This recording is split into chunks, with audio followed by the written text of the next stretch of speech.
본문은 12장 10절부터 13장 4절까지인데 조금 긴데요. 이 본문을 가지고 있는 그 땅의 기근이 심하였음이라라는 제목으로 함께 나눠보겠습니다. 말씀 읽기를 하겠는데요. 제가 한 절, 여러분이 한 절. 창세기 12장 10절부터 13장 4절까지입니다. 시작하겠습니다. 그 땅에 기근이 들었으므로 아브람이 애굽에 거류하려고 그리로 내려갔으니 이는 그 땅에 기근이 심하였음이라. 그가 애굽에 가까이 이르렀을 때 그의 아들 사라에게 말하되 내가 알기에 그대는 아름다우니라. 애굽 사람이 그대를 볼 때에 이르기를 이는 그의 아내라 하여 나는 죽이고 그대는 살리리니 원하건대 그대는 나의 누이라 하라. 그러면 내가 그대로 말미암아 안전하게 나오네. 내 목숨이 그대로 말미암아 안전되리라 하리라. 아브람이 애굽에 이르렀을 때에 애굽 사람들이 그 여인이 심히 아리따움을 보았고 바로의 보관들도 그를 보고 바로 앞에서 칭찬함으로 그 여인을 바로의 궁으로 이끌어들이니라. 이에 바로가 그로 말미암아 아브람을 후대함으로 아브람이 양과 소와 노비와 암수 나귀와 낙타를 얻었더라. 여호와께서 아브람의 살의 일로 바로와 그 집에 큰 재앙을 내리신지라. 바로가 아브람을 불러서 이르되 내가 어찌하여 나에게 이렇게 행하였느냐? 내가 어찌하여 그를 내 아내라고 내게 말하지 아니하였느냐? 내가 어찌 그를 누이라 하여 내가 그를 데려다가 아내를 삼게 하였느냐? 내 아내가 여기 있으니 이제 데려가라 하라고. 바로가 사람들에게 그의 일을 명하매 그들이 그와 함께 그의 아내와 그의 모든 소유를 보내었더라. 아브람이 애굽에서 그와 그의 아내와 모든 소유와 롯과 함께 내게로 올라가니 아브람에게 가축과 은과 금이 풍부하였더라. 그가 네게부에서부터 길을 떠나 베델에 이르며 베델과 아이 사이 곧 전에 정확히 쳤던 곳에 이르니 함께 읽겠습니다. 그가 처음으로 제단을 쌓은 곳이라. 그가 거기서 여호와의 이름을 불렀더라. 아멘. 이미 눈치 빠르신 분은 아셨겠지만 13장 4절에 뭐라고 얘기가 나오냐면 그가 거기서 여호와의 이름을 불렀더라라는 얘기가 나오죠. 그래서 어떻게 해서 아브라함이 하나님의 이름을 부르고 하나님께 제단을 쌓고 예배를 드렸는가에 대한 과정이 설명되어 있는 겁니다. 그죠? 그래서 12장 10절부터 13장 4절까지는 한 단락으로 이렇게 보셔야 됩니다. 12장 10절 제가 다시 한번 읽어볼게요. 그 땅에 기근이 들었으므로 아브람이 애굽에 거류하려고 그리로 내려갔으니 이는 그 땅에 기근이 심하였음이라. 그 땅에 기근이 들었으므로. 기근은 예로부터 그 당시에는 어떻게 생각되어졌냐면 하나님의 저주다라고 생각이 되어졌어요. 특별히 이스라엘 땅은 비가 내려야 되잖아요. 애굽은 안 그렇습니다. 애굽은 어떻죠? 나일강 주위에 나일강이 범람하면 그 물이 자연히 쏟아지기 때문에 그 사람들은 비를 기다리지 않고 그냥 농사를 지을 수 있는 거예요. 그러니까 요셉의 때에 흉년이 들었다라는 건 도저히 애굽 사람들로는 상상할 수 없었던 것이죠. 그런데 이스라엘은 틀려요. 이스라엘은 늘 비가 와야지만 되는 땅입니다. 근데 기근이 들었다는 것은 하나님의 저주라고 생각하시면 되겠죠. 그런데 한번 보십시오. 이 기근이 들었다라는 대목에 서서 아브라함이 어떤 생각이 들었을까요? 하나님의 명령에 순종을 했습니다. 그래서 갈대아 우르를 떠나서 하란에서 살다가 하란에서 재산 모으고 잘 살고 있다가 마치 저와 여러분처럼 그러고 있다가 다시 그 하란 또 떠나 내가 약속한 땅으로 가라 해서 떠나서 왔는데 딱 세겜 땅에 도착하니까 누가 있었어요? 지난 시간에 봤던 것처럼 가나안 사람 아마 덩치들도 좋고 그런 사람들이지 않았겠어요. 그 가난한 사람이 거기 있으니까 내가 여기서 살 곳이 못 되네 하면서 지난주에 세겜 땅 모래 상수리 나무 앞에 대한 그림이 그려져 있었잖아요. 근데 이제 그 땅에 기근이 들은 거예요. 그러니까 이건 하나님의 저주니까 도대체 이런 하나님 내가 믿어야 되나 말아야 되나 이런 생각이 들지 않았겠습니까? 이 하나님이 정말 하나님이 맞는가라는 생각이 들었겠죠. 이런 하나님이라면 내 삶에 저주를 가져다주는 내 삶을 풍요 대신에 내 삶이 궁핍하게 만드는 그 하나님이라면 내가 믿지 않아야 되겠다라는 생각이 들지 않겠어요? 아마도 그랬을 것 같습니다. 왜냐하면 그때까지 아브라함은 여호와 하나님을 지금 뭐 여호와 하나님 알아가는 자리에 있는 거예요. 여호와 하나님에 대한 확신을 가지고 있는 게 아니라 그랬을 것이다 라고 생각이 듭니다. 이건 비단 아브라함, 믿음의 이제 초보자인 아브라함뿐만 아니라 믿음의 거장이라는 엘리야에게도 나타납니다. 엘리야는 불로 그 심판을 했던, 그죠? 여호와냐 아니면 바알이냐를 가지고 여호와를 증명했던 그런 위대한 선지자잖아요. 그 위대한 선지자가 하나님 앞에 어떻게 원망하는 걸 한번 보십시오. 열왕기상 19장 4절입니다. 자기 자신은 광야로 들어가 하룻길쯤 가서 한 로뎀나무 아래 앉아서, 로뎀나무, 유명한 로뎀나무가 나오죠. 자기가 죽기를 원하여 이르되, 내가 이제 죽어야 되겠다라는 거죠. 여호와여, 넉넉하오니 지금 내 생명을 거두시옵소서. 나는 내 조상들보다 낫지 못하니이다 하고, 지금 여호와께 뭐 하는 거죠? 원망하는 거예요. 내가 하나님을 위해서, 하나님이 정말로 하나님이라, 여호와 하나님이 하나님이시라는 걸 증명하기 위해서 이처럼 했는데 누가 날 죽이려고 합니까? 이세벨이 나를 죽이려고 하고 있으니까 원망하는 거죠. 지금 나를 죽여주세요. 이세벨의 손에서가 아니라 지금 내가 여기서 죽기를 원합니다. 그렇게 원망하고 있죠. 그런데 8절 보세요. 그 전에 5절, 6절, 7절 보시면 하나님께서 뭘 주십니까? 먹을 떡을 주시고 마실 음료를 주시죠. 물을 주시고, 8절에 보시면 이에 일어나 먹고 마시며 그 음식물의 힘을 의지하여 40주 40야를 가서 하나님의 산 호렙에 이르리니, 여기서 40이라는 게 의미가 있는 거예요. 그죠? 성경에서 40 나오면 광야, 교회 시대, 교회, 저와 여러분이 살고 있는 이 땅의 시간들을 이야기하는 겁니다. 그죠? 40주야로 비가 내린 것도 마찬가지고, 그리고 그러면서 그가 간 데가 어디죠? 호렙산. 호렙산은 어디입니까? 시내산이에요. 시내산으로 가는 그림이 그려졌죠.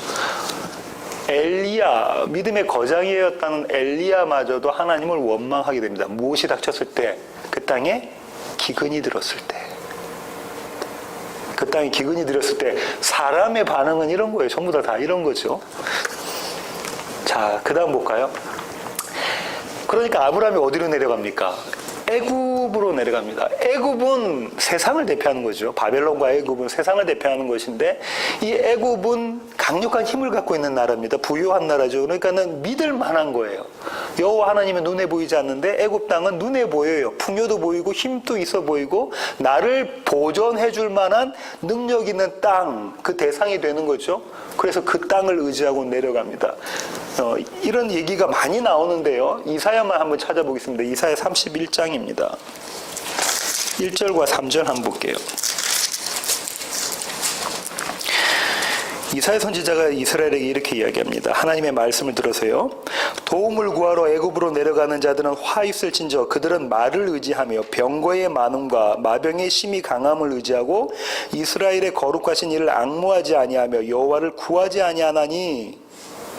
3절 애굽은 사람이요 신이 아니며 그들의 말들은 육체요 영이 아니라 여호와께서 그의 손을 펴시면 돕는 자도 넘어지며 도움을 받는 자도 엎드려져서 다 함께 멸망하리라. 아수르가 쳐들어 내려오고 바빌론이 쳐들어 내려올 때 항상 이스라엘은 누구에게 손잡아야 되죠? 약소국인 이스라엘은 애굽의 손을 내밉니다. 여호와 하나님을 찾아야 되는 자리에서 애굽의 손을 내밀죠. 그때 하나님께서 주시는 말씀이잖아요. 마찬가지로 이 이스라엘의 모습이 어디서부터 드러나냐면 아브라함부터 드러나요. 아브라함의 모습은 이삭, 이삭은 야곱, 야곱은 이스라엘, 이스라엘은 교회라고 말씀드렸죠. 똑같이 이스라엘이 했던 행동들이 전부 다 아브라함 행동 가운데 담겨져 있는 거예요. 그래 보세요.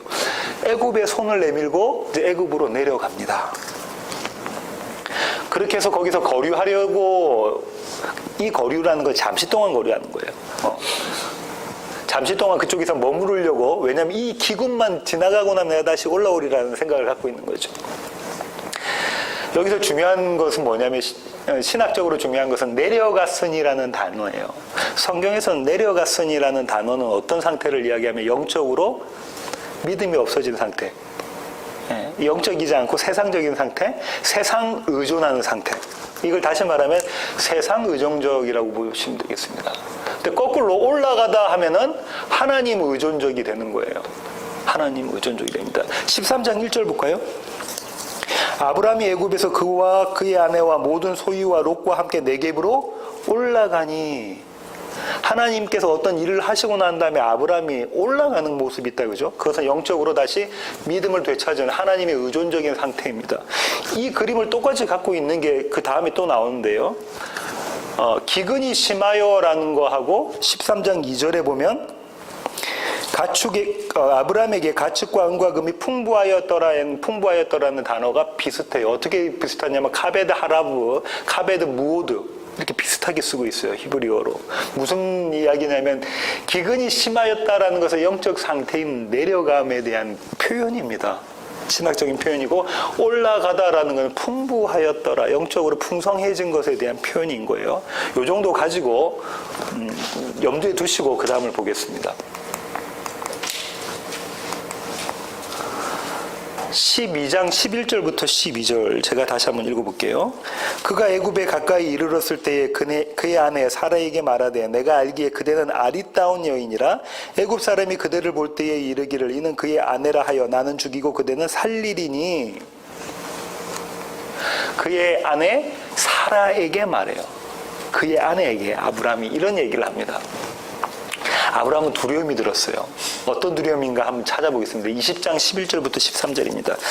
아브라함이 똑같은 행동을 한 번 더 하는데요. 그걸 한번 찾아볼게요. 20장, 창세기 20장 11절부터 13절. 아브라함이 이르되 이곳에서는 하나님을 두려워함이 없으니 내 아내로 말미암아 사람들이 나를 죽일까 생각하였으며 또 그는 정말로 나의 이복 누이로서 내 아내가 되었음이니라. 하나님이 나를 내 아버지의 집을 떠나 두루 다니게 하실 때에 내가 아내에게 말하기를 이후로 우리의 가는 곳마다 그대는 나를 그대의 오라비라 하라. 이것이 그대가 내게 베풀 은혜라 하였노라. 그랄 왕 아비멜렉 앞에서 이런 변호를 하잖아요. 왜 똑같은 죄를 짓습니다. 아브라함이 어떻게 해요? 사례 보고 내 누이 동생이다. 그러니까 그랄 왕 아비멜렉이 이렇게 하죠. 네가 왜 내한테 이렇게 했냐? 그러니까 이제 그때 이야기하죠. 사실상 내 누이 맞습니다. 왜냐면 이복 누이니까. 그리고 뭐라고 이야기하죠? 하나님께서 그 자기 고향을 떠나게 하실 때부터 우리는 어떤 얘기를 했다는 거예요. 이런 상황에 만나면 당신은 나의 누이라고 이야기해서 내 목숨을 보존시켜주라. 그게 당신이 나에게 베풀어줄 은혜다. 이렇게 이야기를 하고 있네요. 그죠? 그렇게 먼저 이야기를 하고 왔다는 거예요. 그러니까 이런 상황이 만날 때마다 아브라함은 이러려고 계획을 갖고 있었던 것이죠. 이유인즉슨 조금 전에 읽었던 창세기 20장에서 보면 이유인즉슨 사레의 미모와 애굽 사람이 하나님을 모르는 거예요. 사레가 너무 예쁘고 애굽 사람들이 하나님을 몰라요. 그러니까 본인이 생명의 위협을 느끼는 거죠. 그죠? 생명의 위협을 느낍니다. 그래서 나한테 뭐라고 이야기하냐면 애굽 사람들이 나는 죽이고 그대는 살리리라. 근데 이런 모습은 당시의 사회에서 만연했던 모습이라고 그래요. 힘 있는 사람이 힘 없는 사람의 아내를 취합니다. 근데 아내를 취하면은 남편이 보복을 할 거잖아요. 보복하기 전에 남편을 죽여버리죠. 이런 모습이 어디서도 등장했죠? 다윗이 누구를 죽입니까? 우리아를 죽입니다. 바세바를 취하기 위해서 우리아를 죽이는 모습이 나와 있죠. 이게 힘 있는 세상의 모습인 거죠. 세상의 모습. 아브라함은 이렇게 이야기했잖아요. 나는 죽이고 그대는 살리라라는 말 가운데 아브라함이 이 마음속에 담고 있었던 생각은 어떤 걸까요? 나는 살아야 돼. 나는 살아야 돼. 너는 죽든지 말든지. 너는 잘 모르겠고 나는 살아야 돼. 아니면 나도 살고 너도 살자. 나는 반드시 살아야 된다라는 마음이 있었겠죠. 그렇게 해서 아내를 누이 동생으로 속이는 그림이 그려져 있는 거죠. 나는 죽이고 그대는 살리라. 이런 이 구절이 딱 나오면 여러분 머릿속에 떠올려야 되는 게 이거와 반대되는 구절입니다. 그죠? 침례 요한이 했던 구절. 요한복음 3장 30절로 가겠습니다. 요한복음 3장 30절입니다. 이 구절은 같이 한번 읽어볼게요. 요한복음 3장 30절입니다. 찾으셨습니까? 읽겠습니다. 그는 흥하여야 하겠고 나는 쇠하여야 하리라. 이게 요한복음에서 이야기하고 있는 주제죠. 그는 누굽니까? 예수 그리스도는 흥하여야 되고 나는 죽어야 돼. 나의 옛사람은 죽어야 되고 예수 그리스도와 함께하는 새 사람으로 나는 일어나야 된다는 거죠. 근데 여기서는 정확히 반대로 이야기하고 있죠. 나는 죽이고 그대는 살리라가 맞는데, 그죠? 여기 그대는 예수는 아니지만 예수를 통해서 나의 친척, 아니 나의 형제 자매들을 살려야 되는 것이 맞는데 이와 정반대 세상의 입장으로 아브라함이 이야기를 하고 있는 그림이 그려져 있습니다. 이걸 염두에 두시길 바랍니다. 그 다음 구절로 넘어가겠습니다. 12장 13절입니다. 원하건대 그대는 나의 누이라 하라. 그러면 내가 그대로 말미암아 안전하고 내 목숨이 그대로 말미암아 보존되리라 하니라. 생명의 위협을 느낀 아브라함이 대책을 마련하죠. 그게 뭐냐면 아브라함의 지혜입니다. 아브라함의 지혜가 어떤 거냐고요? 그대는 나의 누이라 하라 라는 거예요. 거짓말을 했다고 해서 이게 문제가 되는 것이 아니고요. 내가 살기 위해서 방편으로 삼고 있는 것을 만들어낸 것이죠. 그대는 나의 누이라 하라. 그러면 내 목숨이 보존되리라. 누구의 지혜로 말미암아? 나의 지혜로 말미암아. 이만큼 갔을 때는 아브라함은 더 이상 그 마음 가운데 여호와에 대한 신뢰, 믿음은 없습니다. 그죠? 나의 지혜로 내 목숨을 보존시키겠다라는 생각을 갖고 있는 것이죠. 여기에 대해서 이런 견해를 가지신 분들도 계시는데요. 김성수 목사님도 그러시고요. 아브라함의 지혜는 아마 이랬을 것이라는 생각인 거죠. 뭐 어떤 생각이냐면 이런 겁니다. 아브라함은 하나님의 약속을 믿었습니다. 어떤 약속요? 너를 통해서 네 자손들이 풍성해지리라, 번성해지리라. 그 약속을 믿었기 때문에 나는 죽으면 안 돼요. 나는 죽으면 안 되니까 내가 죽지 않는 대신 아내를 누이 동생이라고 소개하고 나는 살아야 되겠다. 그래서 하나님의 약속을 성취시켜야 되겠다라는 인간적인 생각과 종교적인 열심이 여기서 드러났다라고 이야기를 하십니다. 근데 저는 그 견해에 반대예요. 왜냐하면 충분한 설득력이 없어요. 왜 그러냐면 한번 여기를 보세요. 20장 1절부터 2절로 가볼게요. 창세기 20장 1절부터 2절. 창세기 20장입니다. 아브라함이 거기서 네게브 땅으로 옮겨가 가데스와 술 사이 그랄에 거류하며 그의 아내 사라를 자기 누이라 하였으므로 그랄 왕 아비멜렉이 사람을 보내어 사례를 데려갔더니, 그리고 아까 10절 12절 읽으셨는데 어떤 내용이셨죠? 갈 때마다 그런다는 거죠. 이런 상황이 만날 때마다 그런다는 거죠. 그런데 이 바로 앞에 어떤 장면이 있었는가 한번 볼까요? 17장 17절 볼게요. 17장 17절. 아브라함이 엎드려 웃으며 마음속으로 이르되 100세 된 사람이 어찌 자식을 낳을까? 사라는 90세니 어찌 출산하리요 하고. 믿었다는 거예요? 안 믿었다는 거예요? 하나님께서 말씀하실 때 안 믿었다는 거예요? 안 믿었다는 거예요? 18장도 한번 볼게요.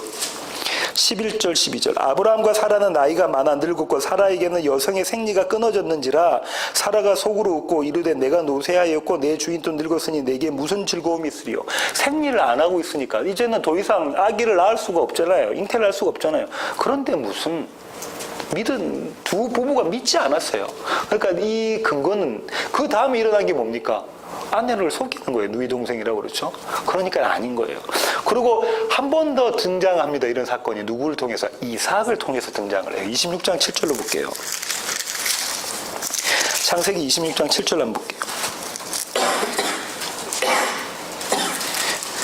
그곳 사람들이 그의 아내에 대하여 물으매 그가 말하기를 그는 내 누이라 하였으므로 리브가는 보기에 아리따움으로 그곳 백성이 리브가로 말미암아 자기를 죽일까 하여 그는 내 아내라 하기를 두려워함이었더라. 똑같은 장면이 누구에게 등장합니까? 아브라함의 아들인 이삭에게 등장합니다. 아버지와 아들이죠. 뭐 얘기하는 거예요? 너희는 모두 이런 자다라는 걸 설명해 주는 거예요. 3번을 반복시키면서. 그죠? 너희는 모두 이런 자야.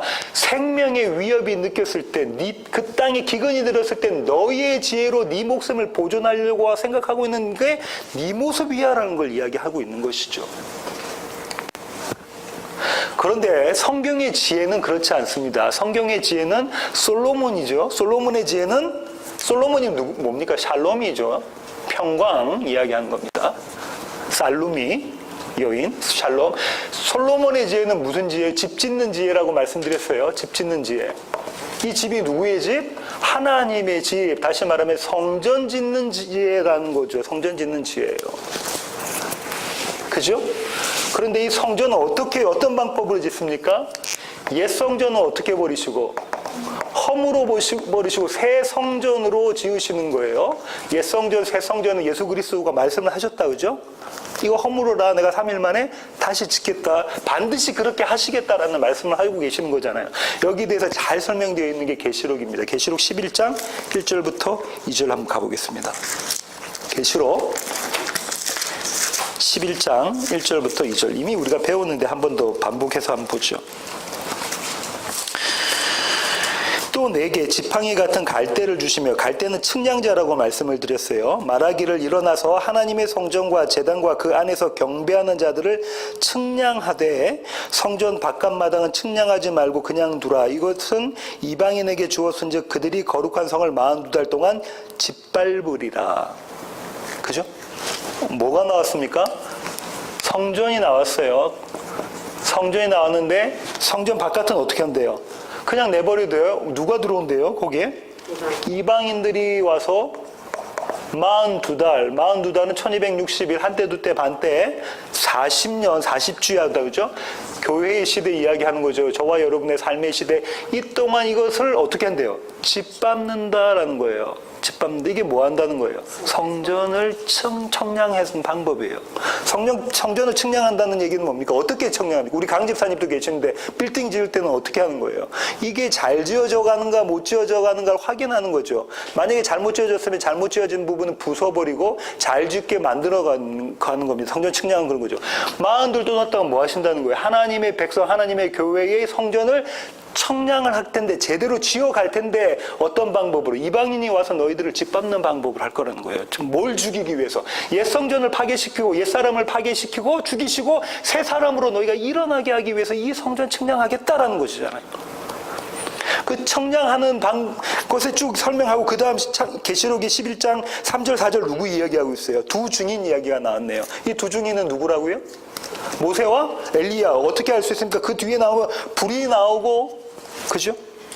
비가 오지 않고 불이 나오고 재앙이 있고 이런 거 갖고 알 수 있잖아요. 그 다음에 두 감람나무 나오는데, 두 감람나무는 누구라고 그랬습니까? 여호수아와 스룹바벨. 뭐 했던 사람들이? 성전 재건했던 사람들 이야기한 그림이 그려져 있다고 그랬잖아요. 그럼 이 성전이 눈에 보이는 예루살렘 성전에 대한 게 아니고, 사실상은 이스라엘 역사에 나와 있는 성전은 뭐에 대한 거라는 거예요? 지금 사도 요한이 뭐라고 얘기하는 거예요? 우리 교회를 지어가시는 모습이 이것이다라는 거잖아요. 우리는 예수 그리스도의 증인된 삶으로, 교회는 그렇게 세상에서 선포하면서 삶으로 그렇게 살면서 어떻게 된다는 거죠? 우리 성전이 지어져 가는 거예요. 어떻게 되면서? 이방 사람, 세상 사람들, 바벨론, 애굽에 의해서 짓밟혀져 가면서. 이게 성경에서 이야기하는 지혜입니다. 그런데 아브라함은 정반대의 지혜로 옛 성전, 옛 사람을 세워가는 지혜로 자기의 목숨을 보존하려고 하고 있는 거죠. 다시 오늘 본문으로 돌아가세요. 14절부터 16절까지입니다.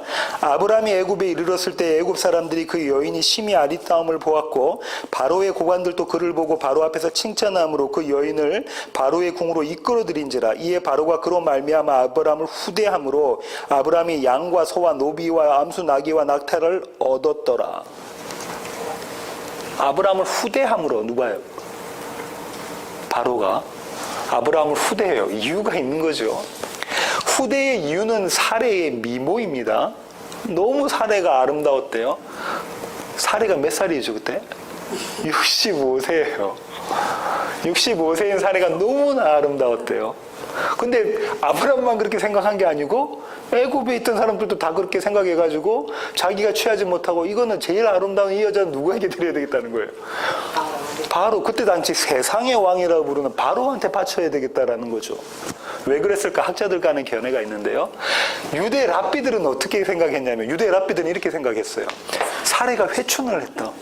그래서 미모, 젊을 때의 미모로 되돌아갔다. 여기 계신 여자분들은 이거를 다 바라보고 계실 텐데, 그렇게 회춘했다. 그렇게 가르쳤대요, 이스라엘 랍비들이. 또 어떤 의견도 있냐면 이런 거죠. 사례가 몇 살까지 살았냐면 127세까지 살았으니까 그 생존한 나이를 고려할 때 65세는 그 절반밖에 안 되니까 아마 미모가 유지됐을 것이다라고 보는 뭐 설득력이 있는 건데요. 세 번째 또 설득력이 있습니다. 인종적 선호라는 건데 이건 뭐냐면 애굽은 누구의 후손이죠? 함. 그러니까 구스, 얼굴이 시커먼 흑인들이죠. 근데 이 셈족이잖아요, 사례는. 그러니까 셈은 유럽 이렇게 포함되어 있는 쪽이잖아요. 그러니까 하얗다는 거죠. 그러니까 시커먼 사람들이 하얀 사람 보니까 너무 예뻐 보인다. 이렇게 보인다. 어떤 건지는 모르겠어요. 하지만 예뻤대요. 그래서 이 예쁜 것 때문에 바로는 아브라함의 아내인 사례를 취하려고 하고 결혼 지참금으로 보내줍니다. 뭘 보내줍니까? 많이도 보내주네요, 그죠? 양, 소, 노비, 암수, 나귀, 낙타 해서 많이 보내줘요. 이거 가지고 그냥 부자가 되는 거죠. 아내하고 맞바꿔서. 그런데 여기서 또 한 가지 문제점이 있는데 그 중에서 받았던 노예라는 게 있잖아요. 16장 1절로 가세요. 그 노예가 어떤 문제를 야기시키는지 한번 볼까요? 창세기 16장 1절입니다. 아브라함의 아내 사레는 출산하지 못하였고 그에게 한 여종이 있으니 어느 나라 사람이랍니까? 애굽 사람. 이때 받았던 종이죠. 이름은 하갈이라. 이 하갈 밑에 이스마엘이 나와서 이스마엘은 이삭을 누르는 사람, 그죠? 공격하는 사람. 그 그림이 그려져 있는 거다, 그죠? 이런 거. 17절. 여호와께서 아브라함의 아내 사레의 일로 바로와 그 집에 큰 재앙을 내리신지라. 여호와께서의 방점이 찍힙니다. 여호와께서 아브라함의 아내 사레의 일로.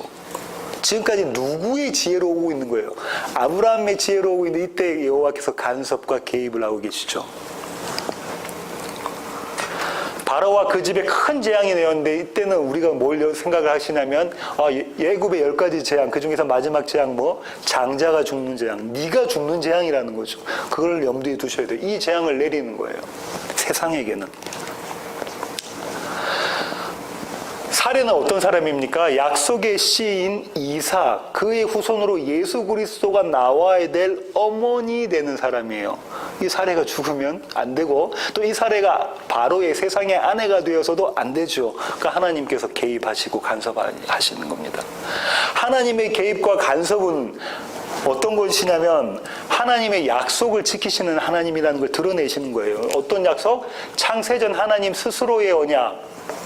하나님 앞에서 예수 그리스도를 통해서 택하신 자들을 거룩하고 흠이 없는 자로 만드시겠다라는 그 창세전 하나님의 스스로 언약을 누구하고 약속하십니까? 아담과 하와에게도 먼저 이야기하셨고 그 다음에 모세에게 이야기하셨고 모세가 아니라 노아에게 이야기하셨고 그 다음에 아브라함에게 이야기하시잖아요. 복이라는 이야기를 합치면서 그것을 반드시 지켜가겠다. 그 약속을 지켜가시는 신실하신 하나님이 그림이 그려져 있는 거죠.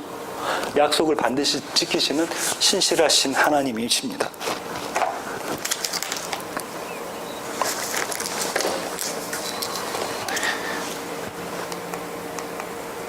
(18절부터 19절) 상반절까지. 바로가 아브라함을 불러서 이르되 내가 어찌하여 나에게 이렇게 행하였느냐? 내가 어찌하여 그를 내 아내라고 내게 말하지 아니하였느냐? 내가 어찌 그를 누이라 하여 내가 그를 데려다가 아내를 삼게 하였느냐? 여기까지입니다. 바로가 아브라함을 부릅니다. 원래는 어떻게 해야 되냐면 바로 대번에 죽여버려야 되는 거죠. 네가 나를 모욕했어? 네가 내 영광을 가렸어? 해야 되는데 이 바로는 여호와 하나님을 경험했잖아요. 그분이 어떠신 분이다라는 걸 경험하고 난 다음에 이 사람을 죽이지 못하죠. 이 사람을 죽이지 못합니다. 그러면서 불러서 이런 얘기를 하죠. 네가 어찌하여, 내가 어찌하여 3번 반복합니다. 여러분, 내가 어찌하여 하면 어떤 상황이 생각나셔야 돼요. 똑같은 상황이 나왔어요. 네가 어찌하여 이렇게 했냐? 그죠? 아담과 하와의 장면입니다. 가볼까요? 창세기 3장으로 가보겠습니다. 13절부터 한번 볼게요. 여호와 하나님이 여자에게 이르시되 내가 어찌하여 이렇게 하였느냐? 이게 히브리어는 똑같은 구절이에요. 네가 어떻게 해서 이렇게 했니? 이건 누구에게 하시는 거예요? 하와에게, 여자인 하와에게 하셨지만 사실상은 아담에게 하신 것과 같다, 그죠? 아담에게 하셨던 말씀을 볼게요. 11절로 갈게요. 내가 네게 먹지 말라 명한 그 나무 열매를 네가 먹었니? 네가 불순종했니? 너에게 믿음이 없구나라는 것이 드러나는 자리다, 그죠? 하나님께서 발각시키시는 거예요. 아담아, 네가 믿음이 없는 자구나. 네가 나를 믿지 못하는 자구나. 네가 하나님이 되려고 했던 자구나. 왜냐하면 아담이 언제 있었냐면 그 옆에 계속 있었잖아요. 하와가 선악과 따먹고 자기 남편이 자기한테 줄 때까지 그거 계속 보고 있었던 자란 말입니다. 다른 데 있다가 온 게 아니고. 내가 하나님 되고자 하는 자였구나. 이 얘기를 지금 아브라함이 바로를 통해서 여호와 하나님의 말씀을 듣습니다. 첫사람 아담과 하에게 듣면서 네가 어찌하여 그 네가 어찌하여에 포함되어 있는 게 뭐예요? 아브라함의 지혜예요. 그렇잖아요. 이 세상을 살아가는데 꼭 필요하다고 생각하는 아브라함의 지혜, 그 지혜를 하나님께서 뭐라고 말씀하십니까? 그게 불신이고 믿음 없음이야. 네가 어찌하여 이렇게 하였느냐라고 말씀하고 계시네요. 19절 하반절부터 20절까지 볼게요. 네 아내가 여기 있으니 이제 데려가라 하고 바로가 사람들에게 그의 일을 명하매 그들이 그와 함께 그의 아내와 그의 모든 소유를 보내었더라. 영어로는 이렇게 되어 있는데 take her and go 가라 합니다. 이 가라라는 말이 어디서 나왔나요? 12장 1절 한번 보세요.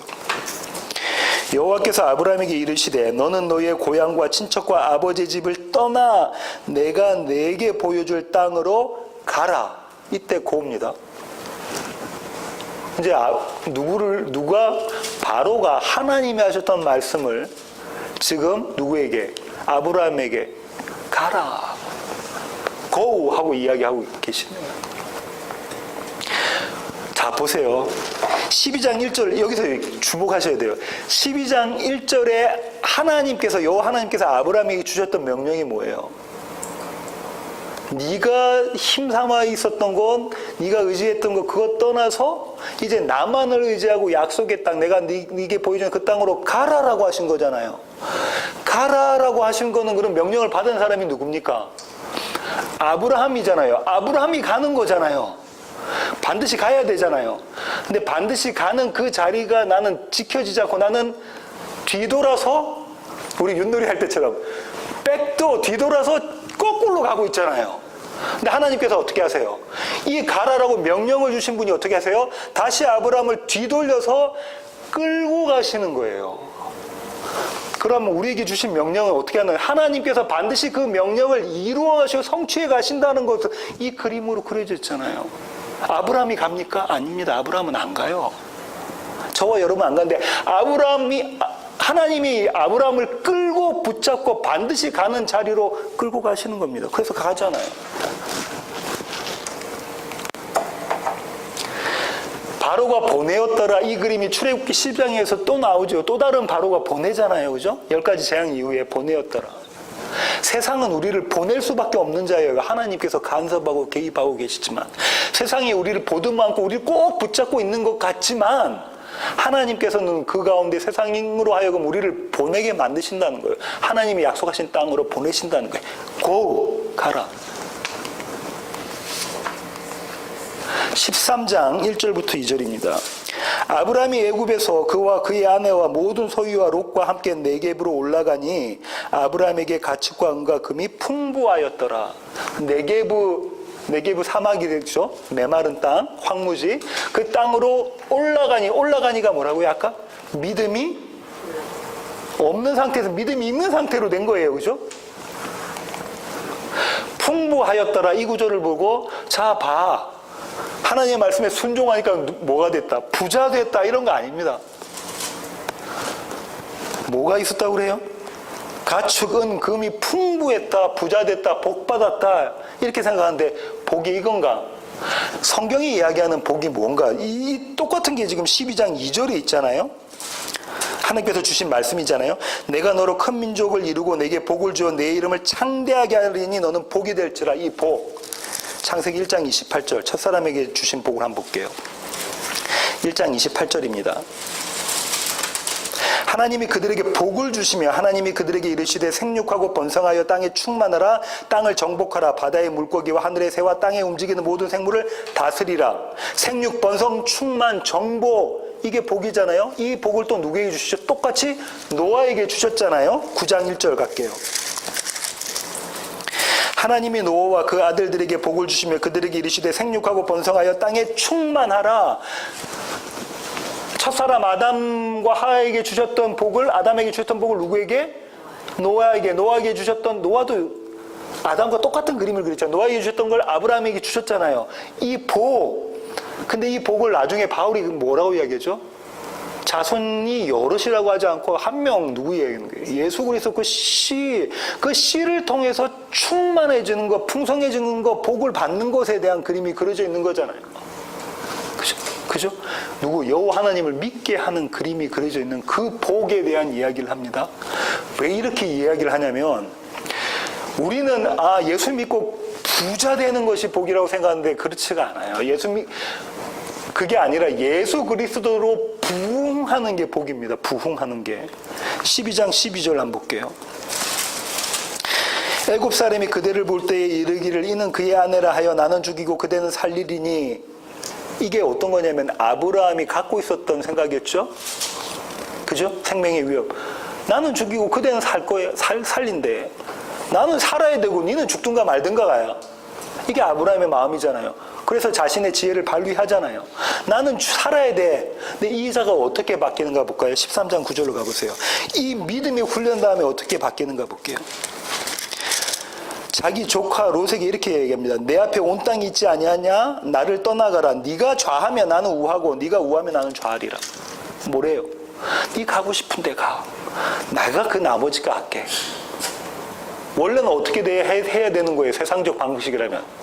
조카니까 아버지 같은 아브라함이잖아요. 아브라함이 롯의 아버지가 일찍 돌아가셨으니까. 아버지 같으니까 너는 저리 가, 나는 이렇게 할게 할 수 있는데 어떻게 합니까? 네가 하고 싶은 거 취해. 나는 그게 아무리 황무지 같은 곳이라도 내가 그저리 갈게. 뭐에 대한 겁니까? 이 복이 아니다라는 걸 아브라함이 아는 거죠.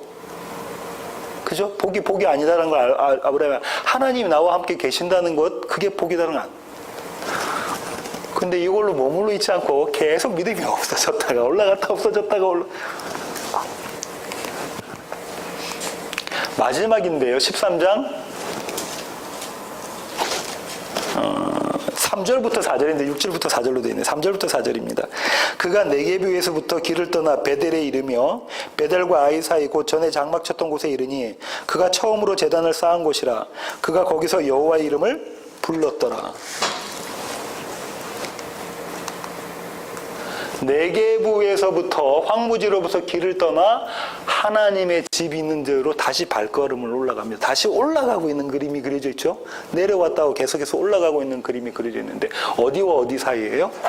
베델과 아이 사이. 베델은 하나님의 집. 아이는 어떤 뜻이냐면요. 아이는 멸망, 폐허 이런 뜻입니다. 그럼 자, 어떤 그림이 그려져 있나요? 베델, 하나님의 집과 멸망 사이 그 기로에 있는 것, 광야에 있는 그 모습이 그림이 그려지신다, 그죠? 언제든지 심판 양쪽 가운데 이렇게 이리 갈 수도 있고 저리 갈 수 있는 그 기로에 있는 거예요. 세겜 땅도 그랬죠? 그죠? 두 산을 가지고, 그죠? 지난번에 말씀드렸죠. 항상 아브라함, 저와 여러분은 이 자리에 서 있는 거예요. 베델이냐, 아이냐, 이 자리에 서 있는 거죠. 근데 그 다음 보세요. 곧 전에 장막 쳤던 곳, 처음으로 제단을 쌓은 곳. 곧 전에 장막 쳤던 곳, 처음으로 제단을 쌓았던 곳. 이 장막과 제단이 계속 나오죠. 장막과 제단 지난 시간에 교회의 삶이라고 말씀드렸고, 이 장막이 의미하는 게 뭐라고요? 나그네 삶. 이 나그네 삶은 뭘 염두에 둡니까? 광야, 메마른 땅, 기근, 이것을 갖고 있는 것을 의미합니다. 그죠? 제단은 언제 쌓을 수 있어요? 기근을 만나고 난 다음에 하나님을 경험하고 난 다음에 제단 쌓는 그게 예배라는 거예요. 그게 아닌 모습으로 예배 드리는 건 뭡니까? 우상 숭배하고 있는 거예요. 왜냐하면 진짜 하나님을 못 만났거든. 교회 가서 열심히 예배 드린다고 해서 나 부자 되게 해주세요, 내 사업 잘 되게 해주세요, 그것은 하나님, 진짜 진정한 하나님을 못 만난 거예요. 뭐 하자는 겁니까? 나는 살고 니는 죽어야 돼. 그거 원하는 기도하고 있는 거잖아요. 근데 지금 성경은 뭐라고 이야기냐면 장막을 이렇게 짓는 자리들, 움직여가면서 장막을 이렇게 세운 텐트를 친 사람들이 하나님께 진정한 예배를 드릴 수 있는 자다라고 이야기하고 있는 거네요. 아브라함의 삶을 통해서, 그죠?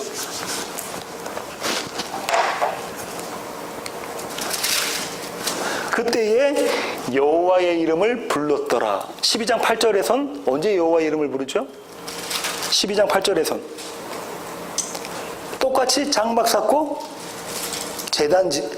뭘 경험해서 세겜 땅 모래 상수리 나무에서 하나님이 나타나셔서 하나님의 약속을 다시 재확인시켜 주시는 걸 경험하고 난 다음에 그렇게 하잖아요. 그 그림에는 매번 그렇습니다. 매번. 야곱은 안 그런가요? 언제 제단 쌓아요? 언제 제단 샀습니까? 하늘에서 사닥다리 왔다 갔다 하는 거 보고 하나님의 임재를 보고 제단 쌓죠. 항상 그런 모습으로 등장하는 거죠. 항상 그런 모습으로. 여호와 이름을 불렀더라. 누가 불렀다고요? 제일 처음에 불렀던 그림이 셋이 불렀어요. 셋과 그 사람들이. 다시 갈게요. 4장 26절로 갈게요. 25절부터 읽을게요.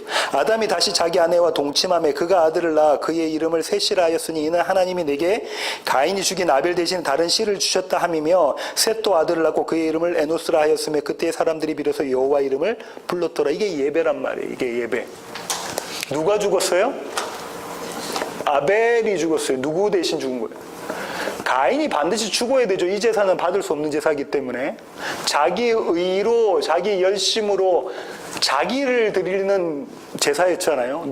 이 가인의 모습이 그대로 드러난 게 황금 송아지 사건이란 말이에요. 자기가 하나님 돼서 자기가 원하는 대로 이 제사 받아야 되잖아요. 당신은 왜 이 제사 안 받아요? 한 사람이 가인이잖아요.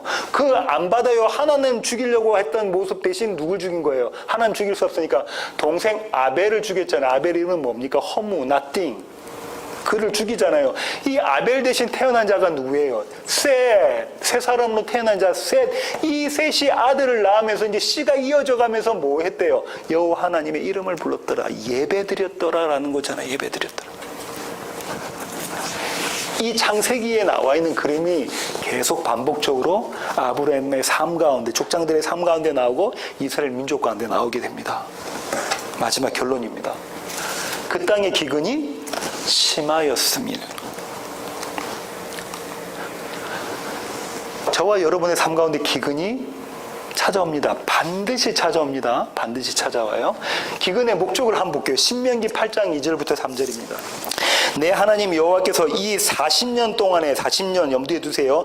내게 광야길을 염두에 두시고 걷게 하신 것을 기억하라. 이는 너를 어떻게 하시며 낮추시며 너를 시험하사 내 마음이 어떠한지 그 명령을 지키는지 지키지 않는지 애굽인지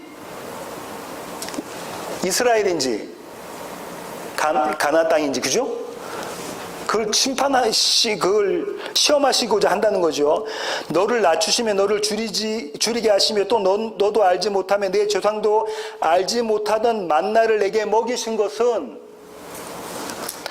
사람이 떡으로만 사는 것이 아니요 여호와 입에서 나오는 모든 말씀으로 사는 줄을 내가 알게 하려 합니다. 신명기 때 모세가 이미 이야기를 했어요. 만나는 어떤 거라고. 하나님의 말씀, 나중에 예수 그리스도로 너는 살 거야. 근데 지금 우리는 만나 식품, 만나 도넛, 만나 그런 풍성한 걸 생각하지만 이건 사실상 뭐라는 거예요? 없어서 죽을 똥 말똥 하면서 먹는 게 만나예요. 광야 기간 동안에. 근데 목적이 뭐래요? 너를 낮추셔서 예배하는 자로 만들어내기 위해서 한 것이다라고 이야기를 하고 있네요. 반드시 그러면 누구나 걷게 되는 광야 40년 길이다, 그죠? 아브라함도 이삭도 야곱도 엘리야도 이스라엘도 교회도 저와 여러분도 걷게 되는 광야 40년 길이란 말이죠. 아브라함이 순종했더니 아브라함 앞에 나타났던 게 뭐예요? 세겜 땅에서 가나안 사람, 장성해 아주 힘써 보이는 그 자리를 차지하고 있는 가나안 사람과 심각한 기근. 엘리야 앞에는요 내가 하나님에게 열심으로 순종했더니 나타난 결과는 이세벨을 통한 나의 죽음, 생명의 위협, 이거잖아요. 근데 그 목적이 뭐래요? 약속 성취에 대한 믿음을 주시기 위한 겁니다. 내가 너에게 약속한 건 반드시 지켜내는 여호와 하나님이다를 이 믿음을 주기 위한 거예요. 네가 의지할 것은 애굽이 아니고 세상이 아니야. 돈이 아니야. 네가 의지할 건 네 사업이 아니야. 네가 의지할 건 네 건강과 네 자녀가 아니야. 여호와 하나님 예수 그리스도야를 반드시 심어주기 위한 믿음을 주기 위해서 하나님께서 이 광야 가운데 저와 여러분을 내모신다고요. 기근이 반드시 있어야 됩니다. 없으면 그게 가짜인 거죠. 부자여서 난 기근이 없어요. 그게 아니에요. 어떤 상황이라도 기근이 반드시 있어야 됩니다. 왜냐하면 그것 갖고만 믿음이 만들어지니까. 사도들이 이렇게 이야기를 했어요. 베드로전서 5장 7절부터 10절 볼게요. 너희 염려를 다 주께 맡기라. 이는 그가 너희를 돌보심이라. 너희 염려를 근신하라. 깨어라. 너희 대적 마귀가 우는 사자같이 두루 삼키며 삼킬 자를 찾나니 너희는 믿음을 굳건하게 하여 그를 대적하라. 이는 세상에 있는 너희 형제들도 동일한 고난을 당한 줄을 알미라. 누가요? 세상에 있는 너희 모든 형제들도 똑같은 고난 가운데 있다. 니만 당하는 게 아니야. 크리스찬이라면, 예수 믿는 성도라면, 교회라면 반드시 고난 가운데 들어간다. 그죠? 10절 모든 은혜의 하나님 곧 그리스도 안에서 너희를 부르사 자기의 영원한 영광에 들어가게 하신 이가 잠깐 고난을 당한 너희를 친히 온전하게 하시며 굳건하게 하시며 강하게 하시며 털을 견고하게 하시리라. 어떻게 하신대요? 온전하게 만들고 하나님 앞에서 거룩하고 흠이 없는 자로 만들고, 그게 뭐예요? 믿음 가운데 있는 자로 만들기 위해서 이렇게 하시는 거야 라고 사도가 이야기하고 있네요. 앞구절 더 보겠습니다. 1장 6절부터 7절 베드로 전서입니다. 1장 6절에서부터 7절. 그러므로 너희가 이제 여러 가지 시험으로 말미암아 잠깐 근심하게 되지 않을 수 없으나 뭐래요? 반드시 일어난다는 거죠. 부종을 서서요. 반드시 일어날 거야. 오히려 크게 기뻐하도다. 기뻐해라. 너희 믿음의 확실함은 뭘로? 불로 연단하여도 없어질 금보다 더 귀한 예수 그리스도께서 나타나실 때에 칭찬과 영광과 존귀를 얻게 하실 거다. 이렇게 불로 연단돼서 네 가운데 믿음을 반드시 심어주시겠다 하네요. 야고보는 더 확실하게 이야기하고 있는데, 야고보서 1장 2절부터 4절 갈게요. 내 형제들아, 너희가 여러 가지 시험을 당하거든 온전히 기쁘게 여기라. 이는 너희 믿음의 시련이 인내를 만들어내는 줄 너희가 알미라. 인내를 온전히 이루라. 이는 너희로 온전하고 구비하여 조금도 부족함이 없게 하려 합니다. 하나님께서 뭐라고 말씀하시냐면, 그 땅에 기근이 드는 목적을 네가 온전해지게 믿음 가운데 있게 하기 위해서 그런다라는 거예요. 저와 여러분은 이런 기근을 만나게 됩니다. 5년이나 지났는데 목회가 왜 이러지? 목회가 잘 돼가야 되는데 빚은 더 늘어나고, 자녀들도 뭐 잘 크고 해야 되는데 내 모습은 왜 이렇지? 경상도 말로 내 꼬라지는 왜 이렇지? 사업의 문제, 경제적인 문제, 가정의 문제, 부부간의 문제, 여러 가지 문제들을 만나게 되잖아요. 만나게 되는 그 가운데 하나님께서 하시는 건 뭐? 나의 믿음 없은 내 지혜로 내가 내 성전 지으려고 한, 내 집 지으려고 하는 것을 깨부수시고 여호와를 의지하는 그 믿음 가운데 세우시며 하나님의 집을 짓게 하려고 하시는 겁니다. 그러면 교회 공동체가 모여선 우리는 어떻게 서로 위로하고 격려해야 됩니까? 어떤 시험 가운데, 어려움 가운데 당한 자들을 볼 때 우리는 어떻게 격려하고 위로해야 되죠? 그냥 입술로, 립서비스로 아니 잘 될 거예요, 잘 될게요, 기도할게요가 아니라 그 가운데 하나님께서 역사하시는 하나님의 놀라운 일들을 같이 바라보면서 영의 눈을 떠서 그때 격려하고 위로하고 함께 하는 것이죠. 그게 하나님의 진정한 교회 공동체입니다. 그 공동체가 드려지는 아름다운 예배 되기를 원합니다. 기도하겠습니다. 하나님 감사합니다. 아브라함을 통해서 그가 생산해낼 수 있는 지혜가 어떤 것인가를 저희가 바라보며 하나님께서는 그 지혜를 깨뜨려 부수시고 하나님의 약속을 성취하시고자 하나님께서 일하시는 모습을 저희들이 보았습니다. 하나님, 그를 통해서 얻는 믿음이 우리 가운데 있기를 원합니다. 우리 세워지는 공동체가 하나님 어려운 시험을 만나고 기근 가운데 있습니다. 하지만 하나님 그 가운데서 하나님께서 주시는 메시지를 발견하고 오직 여호와 하나님을 신뢰하는 자로 그런 자리에 설 수 있도록 주님 도와주시옵소서. 오늘 그런 예배 드리기를 원합니다. 예수님의 이름으로 기도합니다. 아멘.